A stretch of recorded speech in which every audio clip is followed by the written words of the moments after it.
베드로전서 3장 8절부터 12절까지 말씀입니다. 신약성경 380페이지에 있습니다. 베드로전서 3장 8절부터 12절까지 말씀입니다.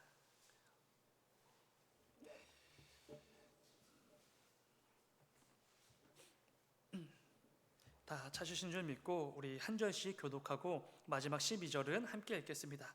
제가 먼저 읽겠습니다. 마지막으로 말하노니 너희가 다 마음을 같이하여 동정하며 형제를 사랑하며 불쌍히 여기며 겸손하며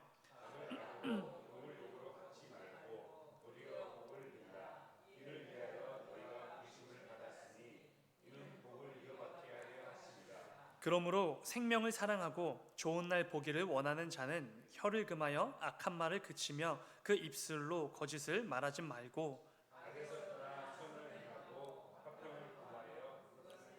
다 함께 주의 눈은 의인을 향하시고 그의 귀는 의인의 간구에 기울이시되 주의 얼굴은 악행하는 자들을 대하시느니라 하였느니라. 아멘. 아멘. 잠시 기도하겠습니다. 사랑하는 주님, 아버지, 이 저녁에도 우리 한 사람 한 사람을 이 예배의 자리로 불러주시니 주여 진정으로 감사를 드립니다. 아버지, 이 저녁에도 이 귀한 예배 시간을 통하여서 다시 한번 하나님의 살아계심을 뼈저리게 깨닫고 누리는 귀한 이 예배가 될 수 있도록 아버지 인도하여 주시옵소서. 이 저녁에도 우리에게 꼭 필요한 하나님의 말씀이 선포되게 하시고 그 가운데 찬양과 기도와 간구로 그 부르짖음으로 나아갈 때에 그 가운데 여전히 하나님께서 살아계시고 내 삶 가운데 동행하시고 나를 인도하시는 분이시라는 그 사실을 확증받는 귀한 이 밤, 이 예배가 될 수 있도록 아버지 인도하여 주시옵소서. 아버지, 이 시간도 부족한 종을 통해서 주의 말씀을 선포하게 하셨습니다. 부족한 종의 그 모든 것들은 감추시고 이 시간 오직 하나님 아버지의 마음과 뜻만이 온전하게 선포되어질 수 있도록 아버지 인도하여 주시옵소서. 사랑의 주님, 계속해서 필리핀 단기 선교 준비 중에 있습니다. 아버지, 벌써 얼마 남지 않은 그 기간을 남겨두고 있습니다. 그 가운데 마지막으로 점검하고 또 연습하고 함께 고민하고 또 계획을 이어나가고 있습니다. 그 가운데 아버지 늘 함께 하시고 무엇보다 성령의 충만함으로 우리 선교팀원들 한 사람 한 사람을 인도하여 주셔서 이 악한 사단이 조금도 틈타지 못할 수 있도록 서로의 마음을 조금도 흐트러뜨리는 아버지 그 악한 사단의 그 관계에 아버지 우리가 녹아들지 않을 수 있도록 주님 인도하여 주시옵소서. 그래야 해서 우리에게 맡기신 그 귀한 사명을 위하여서 끝까지 전심전력하고 합력하여 선을 이루어낼 수 있도록 아버지 인도하여 주시옵소서. 주님 감사합니다. 거룩하신 예수님의 이름으로 기도드렸습니다. 아멘. 아멘. 오늘 함께 읽으신 말씀을 가지고 세상과 다르게 살아가야 할 이유, 이런 제목으로 함께 말씀을 나누도록 하겠습니다. 우리 교회가 세상으로부터 욕을 종종 먹지 않습니까? 근데 이 욕을 먹는 이유가 여러 가지가 있겠지만 대부분의 이유는 우리 교회가 착하지 않기 때문일 것입니다. 세상 사람들은 그래도 이 교회를 향한 나름의 기대를 가지고 있습니다. 그 기대는 그래도 이 교회는 세상보단 착해야 되는 것이고, 그래도 교회 다니는 사람은 세상 사람들보다 도덕적이어야 한다, 어떤 그 나름의 기대와 기준이 있는 것입니다. 만일 교회를 향한 이런 기대, 이런 기준이 아예 없었다면 세상은 교회를 향해 실망할 이유도 없었을 것이고 욕을 하지도 않았을 것입니다. 그래도 교회는 다를 거라는 그 기대가 있기에, 그래도 교회 다니는 사람들은 조금이라도 더 착하고 도덕적일 것이라는 그 기준이 있기에 욕도 하는 것이죠.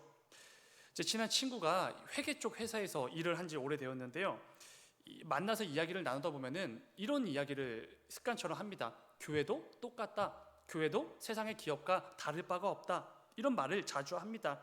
그 이유는 다른 게 아니라 이 교회에서 일반 기업에서 행하고 있는 그 세금을 면하기 위해서 불법적으로 저지르게 되는 그 일들을 너무나도 자주 목격하기 때문에 그렇습니다. 대부분 작은 교회는 해당이 되지 않겠지요. 큰 교회들 재정이 수억에서 수십억까지 왔다 갔다 하는 그런 교회에서 이루어지는 불법들일 것입니다. 그런 교회들의 모습을 보면서 교회도 똑같다고 제 친구는 버릇처럼 말하는 것입니다. 뉴스를 통해 접하게 되는 교회에 대한 기사들을 보게 되어지면 정말로 세상과 다를 바가 없지요. 전혀 착하지도 않고 전혀 도덕적으로 보이지도 않습니다. 세상 사람들과 조금도 다를 바가 없는 그저 똑같이 돈을 밝히고 똑같이 외적인 것에 치중하는 그런 종교 집단처럼 보여지게 됩니다. 그런데 여러분, 교회를 향한 세상의 이러한 평가들은 반은 맞고 반은 틀렸습니다. 우리 교회는 그래도 세상과는 다르게 늘 착하게 살아야 하고 도덕적으로 살아야 하는 것은 분명히 맞습니다. 그러나 우리 교회는 교회 다니는 사람들은 더 착하게 만들어주고 더 도덕적인 판단을 한 번이라도 더 하게끔 가르치는 그런 곳은 절대로 아닙니다. 교회에 다니다 보면은 착하게 살아야 된다라는 것을 깨닫게 되기도 하고 도덕적으로 판단해야 된다라는 사실을 알게 되기도 하지만 우리에게 주어진 성경 말씀은 우리 모든 성도들에게 그저 착해야 된다, 도덕적으로 살아가야 된다라고 가르치시고 말씀해 주시진 않는다는 것입니다. 만일 성경이 단지 착하게 살고 도덕적으로 살아라 라는 그 정도의 가르침을 주는 책이라면 교보문고에도 널려있는 수많은 책들과 조금도 다를 바가 없겠지요.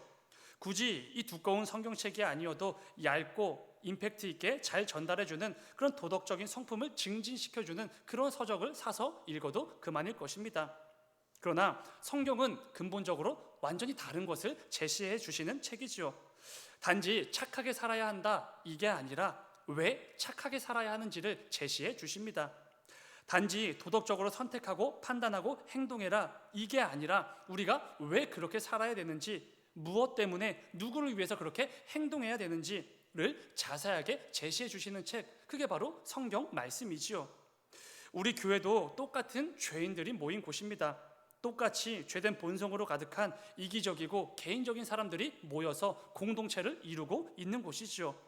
세상에 어떤 회사나 집단이나 모임과 사실은 전혀 다를 바가 없는 똑같은 공동체일 것입니다.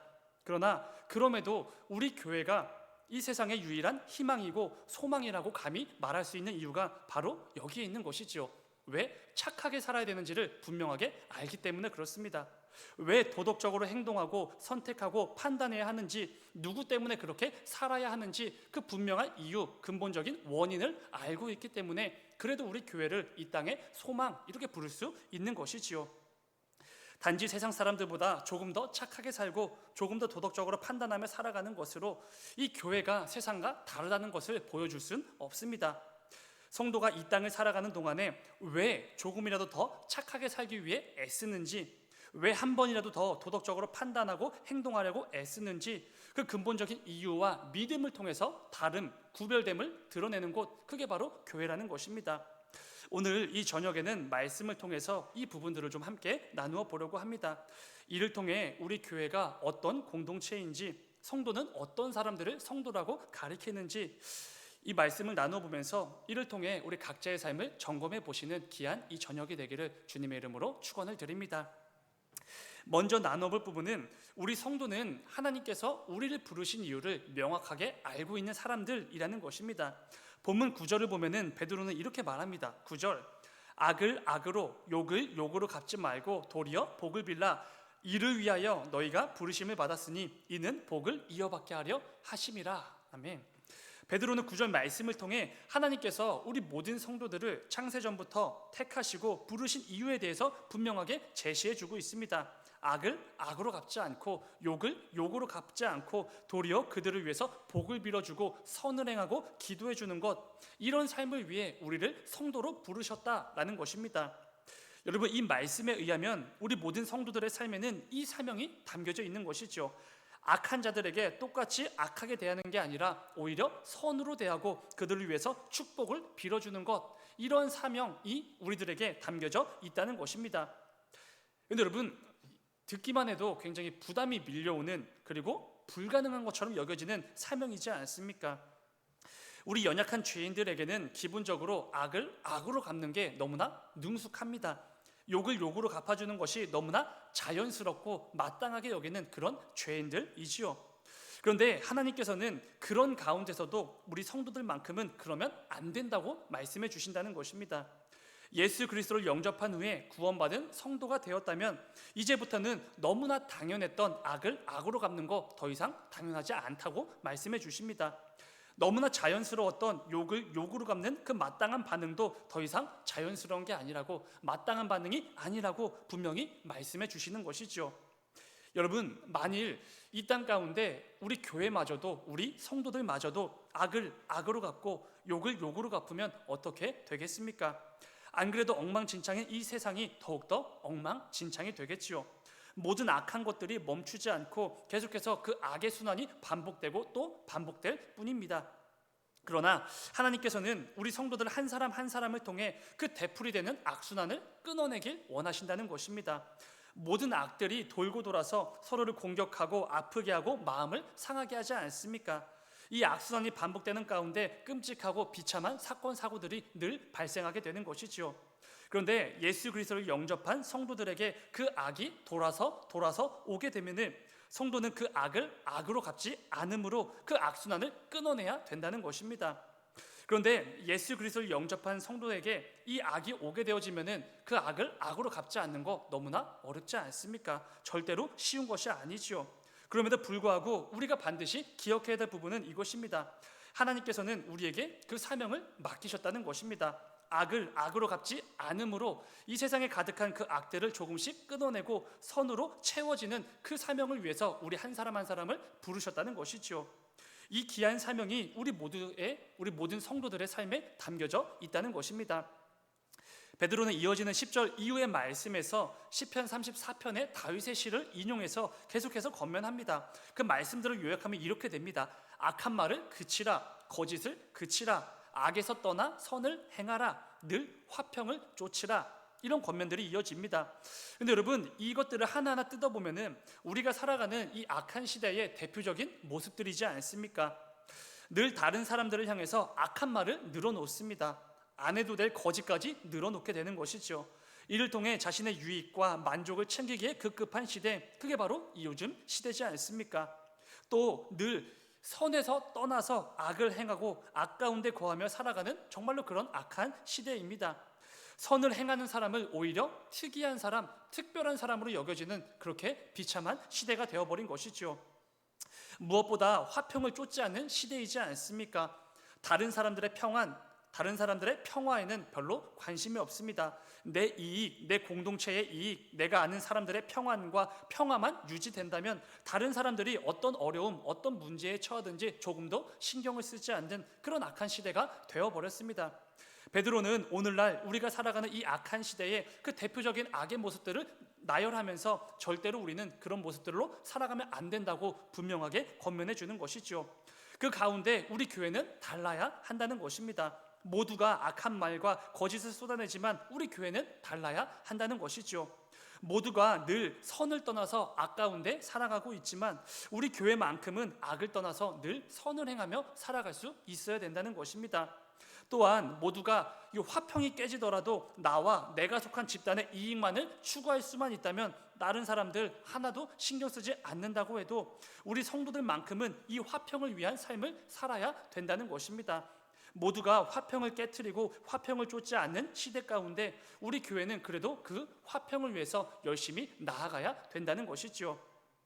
중요한 것은 우리 교회가, 우리 성도가 이런 삶을 살아내야 할 이유를 잊으면 안 된다는 것입니다. 이유가 무엇이었습니까? 이를 위해서 우리가 부르심을 받았기 때문에 그렇습니다. 우리를 창세전부터 택하시고 때가 되었을 때 이 교회의 성도로 나를 부르신 하나님의 뜻이 바로 여기에 있기 때문에 그렇습니다. 그렇기에 우리는 날 부르신 하나님의 그 뜻을 기억하며 악한 말과 거짓을 그치고 악에서 떠나 선을 행하며 화평을 쫓는 그런 삶을 추구해야 된다는 것입니다.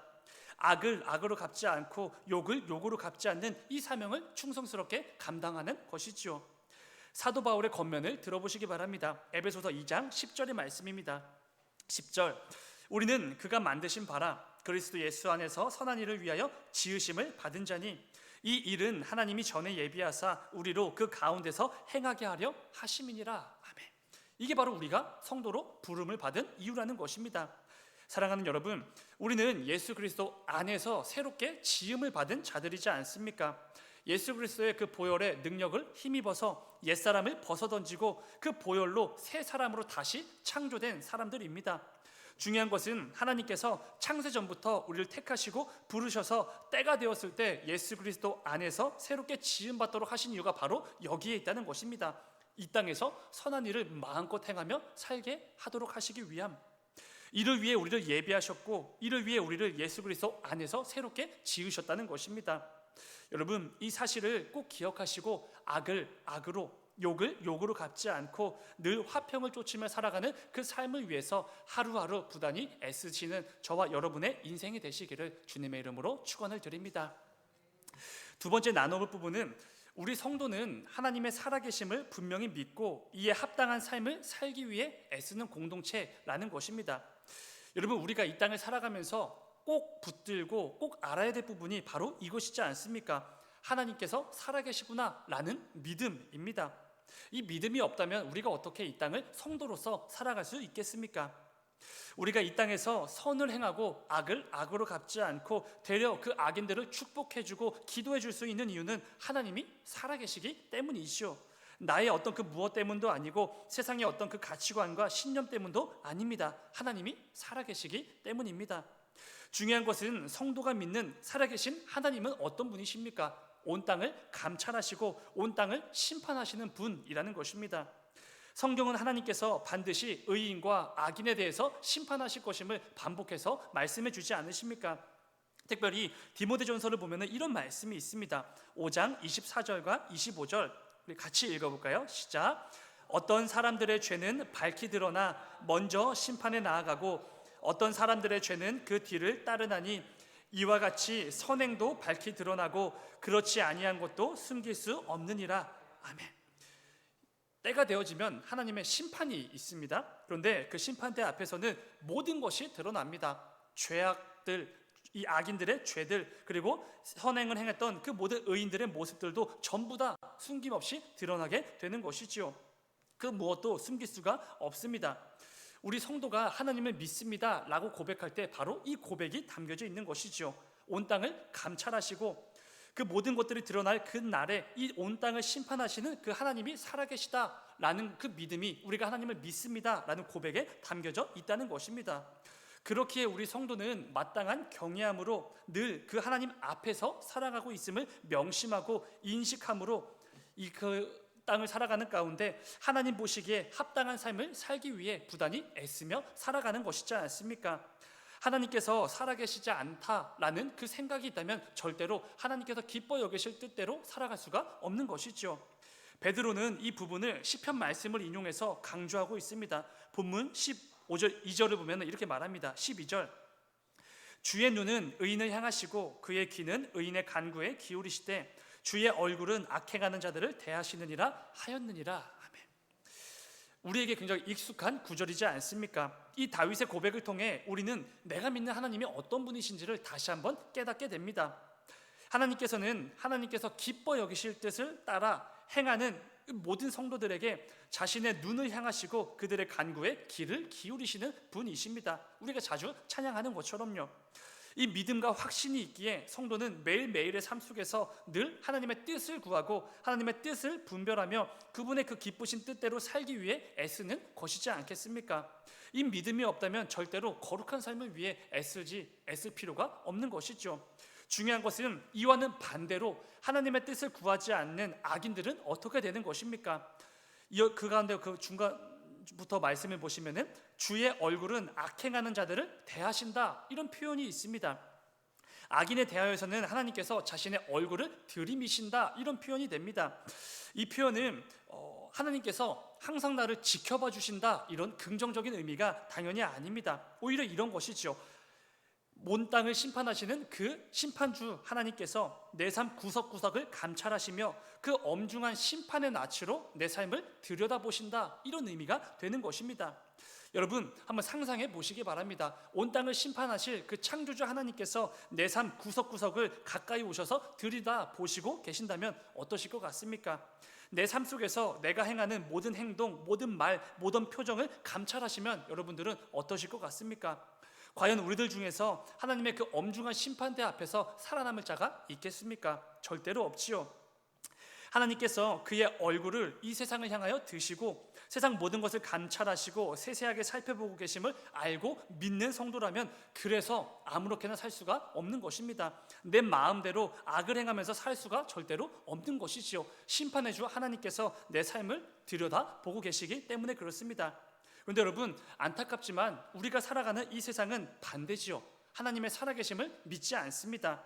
엄중한 심판대 앞으로 우리 모두를 모으시는 심판의 주가 되시는 하나님이 계심을 믿지 않지요. 시편 기자는 이 악인들의 특징에 대해서 이렇게 말합니다. 시편 4절의 말씀인데 우리 같이 읽어볼까요? 시작. 악인은 그의 교만한 얼굴로 말하기를 여호와께서 이를 감찰하지 아니하신다 하며 그의 모든 사상에 하나님이 없다 하나이다. 아멘. 이게 모든 악인들의 대표적인 특징이라는 것입니다.